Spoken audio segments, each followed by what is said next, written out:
Bonjour à tous et bienvenue sur Canal Austral. Bienvenue aussi cette semaine encore, dernière semaine dans l'émission politique sur Canal Austral avec comme sujet qui nous passionne depuis un mois et demi déjà sur Canal Austral, la politique bien sûr. Aujourd'hui on va parler département, on va parler du social puisque le département c'est vraiment le chef de file de l'action sociale. On va parler tout ça avec ce canton 23, ce canton de Sainte-Marie, avec Élisiane Kishna Samy, c'est ça? Oui. Hein? Mettez bien le micro.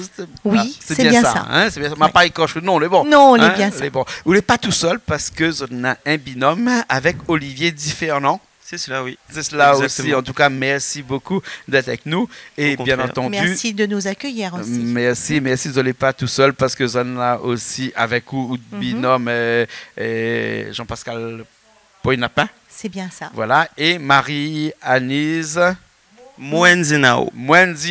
Voilà, Et qui voilà. accompagne Merci nous. bien, merci bien. L'autre côté là-bas, hein. Et qui accompagne nous d'ailleurs aujourd'hui. Voilà, nous avons 20 minutes pour parler un petit peu de notre profession de foi, pour parler un petit peu de ce que notre engagement, hein, puisque nous avons un cause créole, parce que les gens qui vont voter, là, ça cause créole, là, ça c'est des gens qui comprennent nous bien. Un philosophe, hein, il n'est pas un réunionnais, hein, c'est dommage, comme il a dit que ne pas s'engager, c'est encore s'engager. Ce qui veut dire que si on n'a pas envie d'engager, c'est quand même on engage ou on ne pas engager, c'est compliqué. Hein. Vous avez fait un engagement, vous avez décidé d'aller au départemental. Hein. C'est vraiment un choix que vous avez fait depuis très longtemps, bien sinon, enfin, mais ça pas avoir machin comme bonne créole, il dit un coup de con dernièrement, et puis comme ça, nous, ça va au départemental. Depuis très longtemps, vous avez pris ce choix-là? Moi, mais il va parler pour bien moi. Sûr, hein, oui. À Olivier aussi, après, il va donner son avis. Il travaille déjà dans le social. Il accompagne des enfants en situation de handicap. Mais il forme aussi les aides à domicile. Déjà, voilà, c'est pas une image que m'y invente à moi, mais elle a fait aussi de l'associatif dans une association de proximité qui va vers les gens, qui fait tout ce qui est démarche. Donc voilà, c'est déjà mon milieu. D'accord. Quand Voilà. on dit au cœur du social, un slogan, c'est vraiment le mot qui tient à cœur. Hein? Totalement, parce que dans le contexte actuel, hein, Monsieur Coindin, avec le Covid, les gens sont de plus en plus isolés, les gens ont encore plus de mal à finir leur fin de mois, hein, que l'on travaille, ou bien qu'on soit... qu'on n'ait pas de travail ou bien qu'on soit une personne âgée, c'est de plus en plus difficile. Aujourd'hui, pourquoi au cœur du social? Parce que la solidarité, on revient aux valeurs essentielles de notre société, c'est-à-dire être solidaire avec notre voisin, notre petite voisine qui est une personne âgée, l'entraide. Donc c'est pour ça le cœur, revenir à l'homme lui-même et aux valeurs que notre famille, nos parents l'enseignent à nous. Bien sûr. Hein. Et Olivier, vous partagez aussi, il suppose, ce slogan au cœur du social, puisque le social est quand même le métier de Élisiane, mais quand même avec vous, le social, c'est aussi quelque chose qui tient au cœur. C'est aussi un leitmotiv au quotidien. Donc moi, pour ma part, il fait 8 ans que je me l'ai investi politiquement. Et donc, il est venu au fil de l'eau, donc cet investissement pour ces départementales-là maintenant.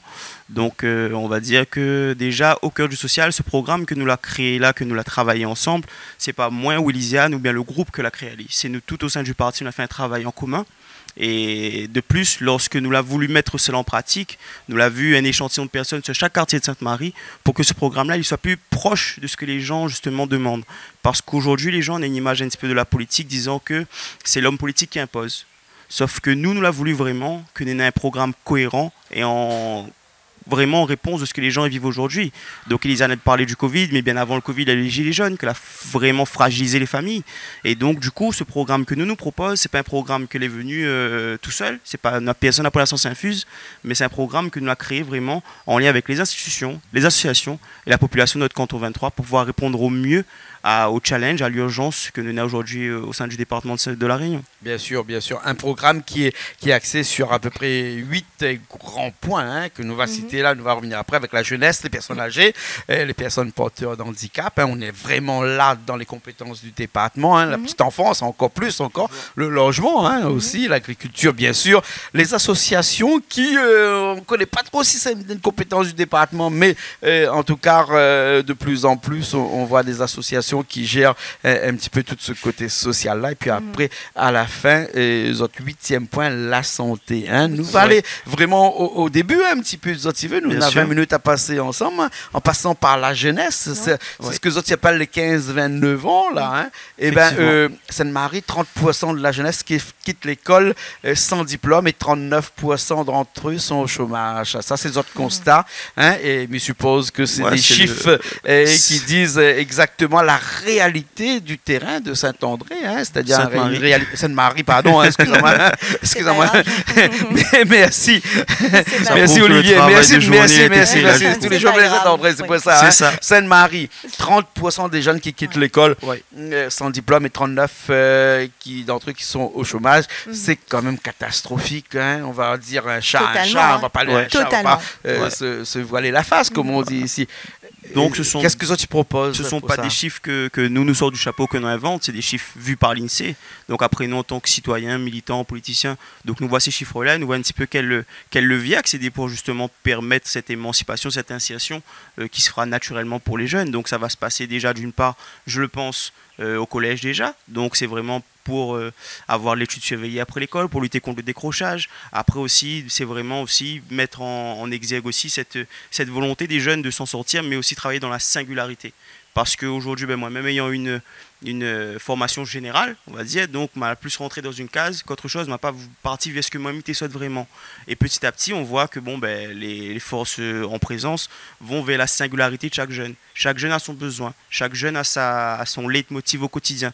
Donc c'est pas à nous de choisir à la place de ce jeune-là. C'est lui qui doit justement, nous est là pour jalonner justement ce chemin-là et de faire en sorte qu'il puisse trouver son épanouissement. Donc c'est vraiment, après ça va sur diverses choses en transversalité en fait. Il va aller vraiment sur l'aide pour y trouver son insertion, donc l'aide pour trouver les stages. Parce qu'aujourd'hui, un stage en 3e est obligatoire et beaucoup de jeunes y ont au non. C'est-à-dire que voilà, nous avons fait porte à porte. C'est-à-dire que nous sommes pas à nous le chapeau aussi, nous n'avons pas inventé. Il y a beaucoup de marmailles qui, ils s'achètent d'autres stages obligatoires, 1 non, 2 non, 3 non, 4 non, 5 non, ça les formateurs. Et donc du coup, eux étaient déjà cette négativité-là. Et ils n'espèrent pas, mais déjà, d'une part, il envoie une image négative de la recherche de stage, donc de formation et d'emploi aussi. Donc nous sommes là pour lutter contre ça et faire en sorte que, par exemple, il y a une application qui peut être mise en place pour permettre aux jeunes de trouver d'autres stages. Par exemple, sur les 2 collèges de Sainte-Marie, que nous prenons les entreprises N-1, donc l'année d'avant, que l'a pris les jeunes en stage, et pour faire ensuite que via cette application comme ça, de toute façon. C'est ça, parce qu'aujourd'hui, toute bonne marmaille est sur Snap, est sur Facebook ou autre, donc il faut nous tend vers justement aller vers quelque chose que Banet maîtrise déjà. Parce que moi, ayant insisté à certaines instances, nous voyons que c'est un problème de communication qu'on a. Les dispositifs sont là, mais c'est les mal jalonnés et il manque d'un maillage territorial de qualité. Donc c'est à nous de mettre ça, tant sur la formation, mais aussi par rapport à la prévention aussi que nous peut avoir, tant sur les addictions, tant aussi sur la drogue, mais aussi sur certains phénomènes, parce qu'aujourd'hui, la mondialisation, effectivement, on a des modes de consommation qui exportent, mais aussi certaines modes aussi qui exportent aussi. Donc c'est à nous, justement, politiciens, de prévoir ça. Nous ne pouvons pas prévenir quelque chose qui existe déjà et qui mine déjà la jeunesse. Bien sûr. Et la drogue, l'alcool, le tabagisme, tout ça fait partie des dispositifs qui sont mis en place par le département et qui sont aussi de son domaine de compétences. C'est fait partie de son domaine de compétences, mais c'est aussi une politique volontaire que nous avons fait. Par exemple, Elisa est partie voir le docteur d'Afreville, avec qui elle a pu échanger, voir un petit peu les motifs, les mots qui fait qu'aujourd'hui nous les ancrés un peu dans ce système-là. Et donc, tant sur l'alcoolémie, les drogues douces, etc., les gens vont dire, ou bien la municipalité va dire, pas la municipalité, excusez-moi, les collectivités vont dire que nous agissons déjà. sauf qu'il faut que nous agissions en conséquence de la mise en pratique de ça. C'est-à-dire que le Marma, il a peut-être 2 fois un affaire de sensibilisation, mais quand il sort de son cas, il voit ça tous les jours. Ouais, bien sûr. Donc il faut que nous mettions à nous en lien vraiment avec la population et que nous puissions justement faire un petit peu ce gouffre que nous avons entre les institutions, la politique et la population. Bien sûr, bien sûr. On va rester dans le social, si on veut bien. On va rester dans le social avec ces personnes âgées, puisque vous connaissez bien que les soutiens à l'autonomie de tous les âges de vie, hein, donc là on vient de parler de la jeunesse, hein, puisque les âges de vie, c'est comme on dirait un bon adepte de, je connais l'évolution de Darwin. Hein, oui, Darwin. Ouais. Oui, et on commence petit, puis on nous demande, jusqu'à quand on devient grand. Donc là-bas, on commence en tant que singe, et puis on devient des hommes. Hein. Bon, ça, c'est les théories de l'évolution, hein, de Darwin. Mais nous, dans le soutien, pas partager par tout le monde, bien sûr. Hein, le soutien à l'autonomie de tous les âges de vie, ça veut dire que depuis qu'on est né jusqu'à quand on meurt. Effectivement. Hein? Et donc, tout ça passe par beaucoup d'étapes. Hein? Je disais beaucoup tout à l'heure, un bon coup de con, il y a peu retrouver en fauteuil roulant, ou les PMR, personnes à mobilité réduite, etc. Mais puis après, sous la gagne un petit peu, une petite caresse du bon Dieu, où arrive un petit peu plus vieux. Et donc, avec cette caresse-là, les gars, il y a une caresse de bon Dieu, hein? Les jolis, hein? Et là, où les deviennent personnes âgées.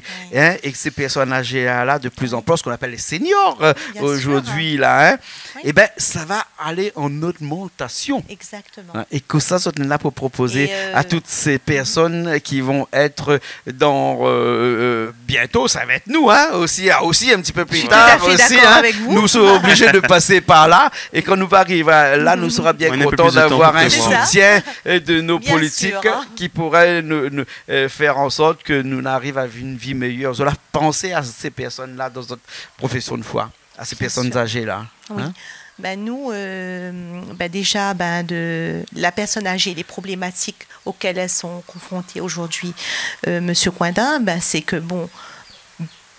on a fait du terrain. Et ce qui était choquant pour moi, hein, c'est de voir qu'il y a des personnes qui vivent en dessous du RSA.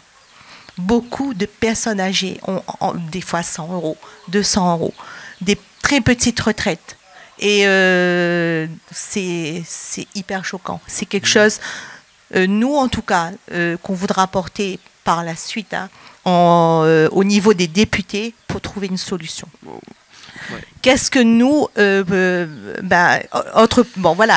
les personnes âgées, elles sont confrontées à la misère, à la faim. Et ça, c'est inacceptable. Hein. Bien sûr. Je suis un petit peu émue parce que c'est une cause que depuis le départ, j'ai vu avec mes collègues aussi, qu'on veut porter parce que la personne âgée, elle souffre en silence. Elle est déjà dans sa maladie. Et elle a besoin de tout, cette personne âgée-là. Bien sûr, totalement. Elle n'est peut-être pas pour dire d'handicap, hein, mais elle est dans une phase qui généralement en fin de vie où il faut qu'elle soit assistée. Totalement. Assistée par la famille, bien entendu, mais aussi assistée de quelque part par des associations et par d'une collectivité qui est le département. Qui est le département, effectivement. Mais malheureusement, quand vous avez aussi un territoire où le tissu associatif est presque inexistant, comment voulez-vous? En fait, les personnes âgées, aujourd'hui, elles sont éloignées de leurs droits. Beaucoup ont des droits, sauf que, écoutez, quand vous êtes âgé, avec bien souvent une problématique de santé, comment voulez-vous, déjà, pour se déplacer, pour aller chercher, remplir les dossiers, tout ça, c'est un parcours de combattant. D'ailleurs, nous, qu'est-ce qu'on propose? Que le tissu, être misé sur le tissu associatif, apporter des financements aux associations pour qu'elles aillent vers la personne âgée et qu'elles puissent faire leur démarche, qu'elles puissent aussi leur apporter on va dire, une présence. Bien ça, c'est énorme. Bien sûr, bien sûr. On parle des associations. C'est là justement que j'évoquais tout à l'heure le maillage territorial de qualité, ce qui veut dire ipso facto que quelqu'un qui habite le Piton-Caillou, par exemple, doit pouvoir accéder au même service, même accès aux droits, quelqu'un qui habite au centre-ville de Sainte-Marie. Et ensuite, pour rebondir sur ce qu'Elisiane disait, les personnes âgées, après, je pense que tout dépend aussi de l'état d'esprit. Avant, on disait, maintenant on dit senior, avant on disait troisième jeunesse. Bien sûr. Donc, la personne âgée, faut pas stigmatiser, il ne faut pas généraliser non plus. Pas tout le monde est porteur de handicap, pas tout le monde est malade. Il y a aussi ces personnes âgées qui ont des besoins de sortir, besoin de faire du sport, besoin d'avoir ce tissu culturel, de voir des gens. Donc justement, il faut miser sur le tissu associatif. À Sainte-Marie, nous n'avons plus de 226 associations. Sinon on enlève les associations politiques. Donc il faut miser sur ces personnes-là qui déjà sont volontaires bénévolement pour faire le travail et donc justement faire le lien entre la population, la politique et le trait d'union, comme on disait. C'est cela, exactement. C'est le trait d'union entre les donneurs d'ordre et qui sont des politiques et ensuite qui aussi les financeurs. C'est cela. Que bien entendu, c'est eux qui financent et puis ensuite les familles qui sont dans le plus grand besoin, nécessité. Ouais. Après, on a aussi la problématique du logement adapté.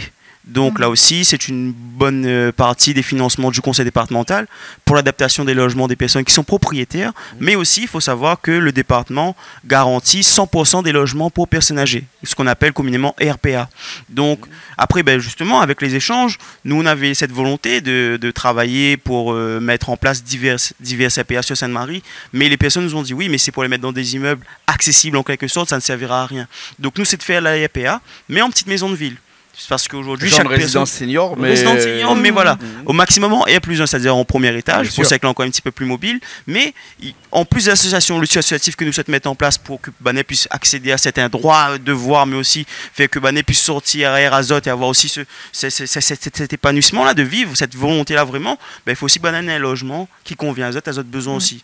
Aujourd'hui, moi étant jeune, je me rends compte que chaque besoin de chaque réunion, tout le monde nous 26 cas à terre. Donc, ce retour à la télé, tout le monde a besoin de ça. Donc, une maison adaptée pour les seniors, accessible et adaptée à leurs bonnes besoins, en lien avec la CGSS, qui finance là aussi, c'est important. C'est-à-dire qu'on a l'accessibilité générale, mais un logement adapté, vraiment à l'handicap, à la perte de mobilité, aux raisons de santé. Donc, il faut qu'on tende vers ça, cette singularité que nous transmettons depuis tout à l'heure. Voilà, vraiment pour alors, l'autonomie de tous les âges de vie, nous a parti des personnes âgées, mais nous allons aller peut-être un petit peu à l'inverse, c'est-à-dire la petite enfance, parce que la petite enfance, c'est aussi une des autres professions de foi. Oui, bien sûr. Et de notre programme, effectivement. La quatrième des autres professions de foi. Richard me dit qu'il nous reste 2 minutes, 2 ou 3 minutes. Non, ça va vite. Ça va vite. Ça va falloir déboîter. Manque de structure vraiment pour accompagner les petits-enfants, enfin les difficultés majeures pour les familles. Oui, bien sûr.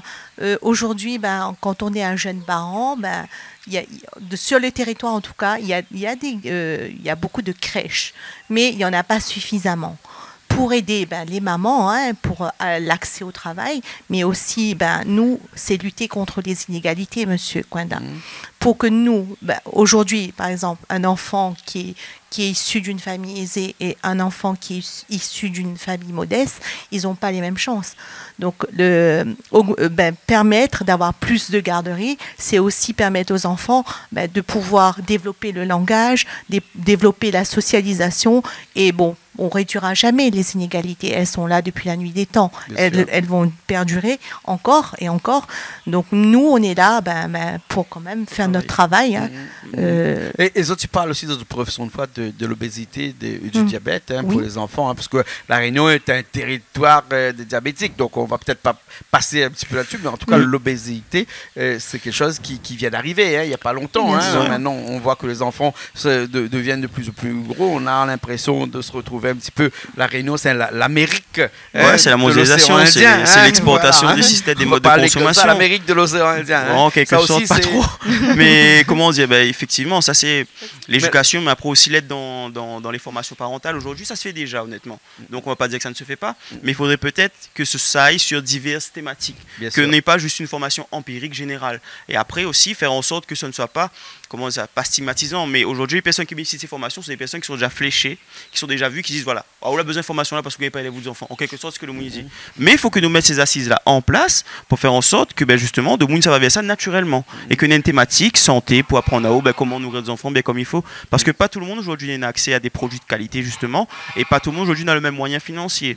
Et donc, je pense que, comme il ne reste pas trop de temps, nous pourrons embrayer sur l'agriculture directement. Oui, bien sûr. Non, mais avant la petite enfance, je voudrais passer quelque chose de très important, là, je ne connais pas.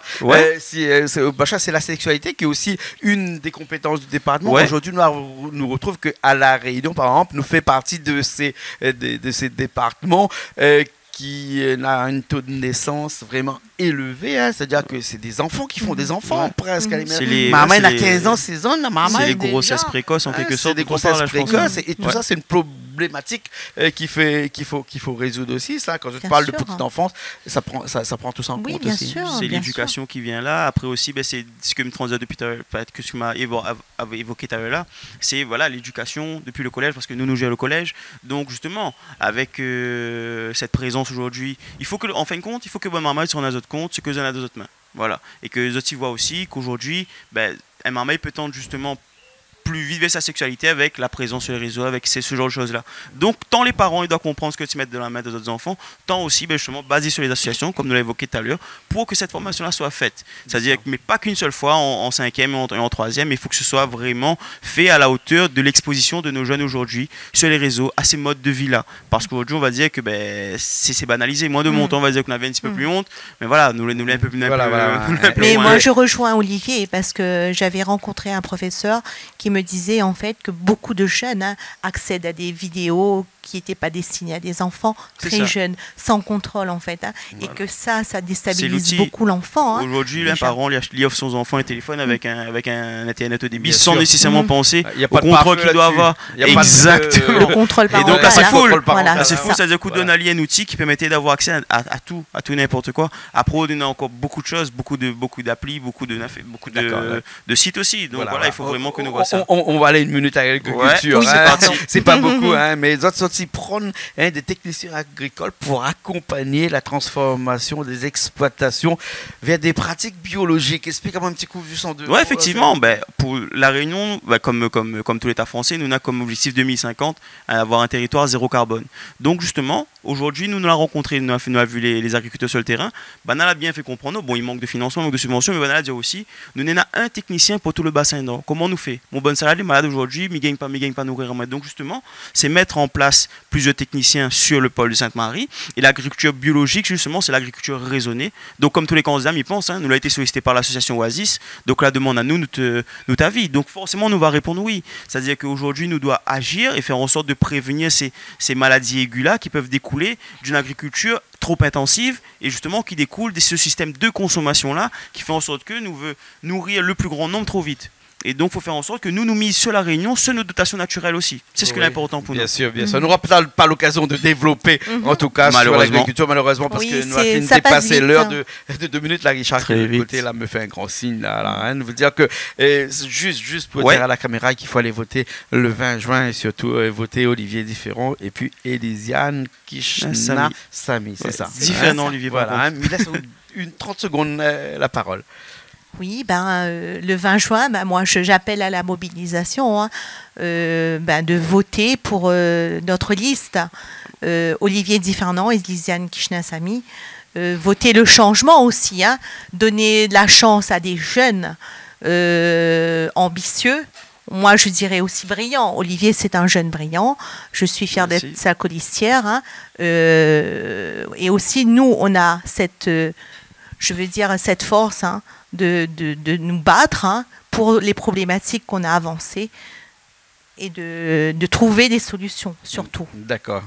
Tout le monde, il faut qu'ils ont voté le 20, puisque comme c'est la fête des pères aussi, voilà, le 20. C'est ça. Ouais. Et en plus, le 20, c'est non seulement on vote pour les départementales, mais on vote aussi pour les régionales. Donc ça va être un petit peu compliqué pour que tout le monde puisse se retrouver. En tout cas, une chose est sûre, c'est que quand ça va pour 2 fois, un petit peu quand aussi là, va voter bien avec des savons qui fait 2 ans en 1, etc. Vous connaissez ça, ces histoires-là. Et bien là, c'est deux coups en une seule fois. Et après, il retourne la case Momo, papa. Après, ça mange un bon repas pour la fête des pères. Et Olivier, qu'est-ce qu'on a à dire à Banna pour que tout le monde se mobilise le 20 juin pour aller voter, puisqu'on sait bien que l'absentéisme va être encore une fois ce fardeau, ce boulet qui sera accroché au pied de l'économie, du social de la Réunion. Voilà. Donc, moi, je suis cette répondre en disant que nous, à la Réunion, nous avons la chance déjà de pouvoir choisir. Nous avons la chance de pouvoir voter.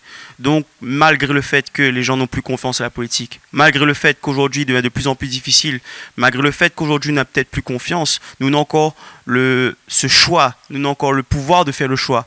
Donc, dès le 20 juin, il faut voter et faire voter justement pour notre liste. Pourquoi? Parce que moi, je souhaite justement incarner avec Elisiane, avec les personnes que nous avons autour de nous, cette jeunesse décomplexée qui va aller vraiment au bout des choses. Cette jeunesse qui n'a pas peur. Et justement, cette partie de la population qui rend compte qu'aujourd'hui, il est aussi capable de faire. Mais moi, je n'est pas capable de me ressentir. Nous, effectivement, le nom de notre liste est au cœur du social, mais vraiment, c'est que nous les capables de faire. Nous les capables de faire comme les autres. N'a point les plus bas que l'autre. Donc, dès le 20 juin, il faut voter et faire voter pour notre liste. La liste pour le changement, oui. Pas un changement de tête, mais un changement de façon de voir les choses, façon d'aborder. Il faut que nous prenions confiance en nous et que nous rendions à nous compte que toutes ces personnes autour de la table là, nous les capables, ou les capables de faire une télé de qualité, et nous les capables de faire une politique de qualité aussi. D'accord, mais c'est en tout cas on a un soutien de choix, parce que on a un soutien d'Erika Barretch, un parti socialiste, de gauche, bien entendu. Oui, la Rose. Voilà, etc. Voilà, je ne l'ai pas tout seul aussi, parce que Jean-Pascal Poin-Lapin aussi avec eux en suppléant, et puis après Marie-Anise Mwenzena. Excusez-moi, mais je pas quand je suis non. Au contraire. Voilà. Nous, c'est les Merci experts. beaucoup. Nous n'avons pas eu le temps, bien entendu, en ces 20 minutes, de parler de la crise Covid, parce que Mikoné qui tient à que des repas équilibrés par jour pour toutes les personnes en difficulté, du zéro jeune sans ressources. Enfin, beaucoup de choses que tu peux voir sur les professions de foi et de ce canton 23 au cœur du social, que Mikoné, de toute façon, est disponible un petit peu partout. Tout dépend du porte-à-porte. La fille fait bien comme il faut. Voilà. La Sur fille les bien réseaux sociaux aussi disponible. Bien sûr. Voilà. Ok. Donc, merci beaucoup, en tout cas. Merci à vous. Merci beaucoup. Et merci pour à toute la aussi. population qui nous soutienne, à notre famille, à notre équipe aussi, qui compte sur nous. Sans l'équipe, nous n'est rien. Nous. Merci. Donc, nous représentons au jour le jour. Merci beaucoup. Merci beaucoup. Et nous nous retrouvons la semaine prochaine dans une nouvelle émission Zigzag. Oui, merci Julie aussi de l'autre côté. Julie, viens rejoindre nous. Viens un petit coup. Viens un petit coup. Les rats dans les émissions politiques n'ont pas vu Julie du tout. Voilà, Julie qui nous rejoint là, nous dans ces dernières semaines de l'émission politique. Voilà, et Jess Barrière, on ne connaît pas, non. Voilà. Et après, nous retrouvons la prochaine fois. Avec plaisir. Dans une nouvelle émission. Dans une nouvelle émission, et maladie, pourquoi pas aussi. Il ne sera plus forcément dans cette période politique, mais en tout cas, les politiques sont toujours bienvenus pour parler à nous du projet en cours. N'est-ce pas? Donc voilà. Le peuple aussi attend aussi ça après, bien entendu. Exactement. Et nous nous retrouvons la semaine prochaine dans une nouvelle émission sur Canal Austral, bien entendu. Allez, à la semaine prochaine.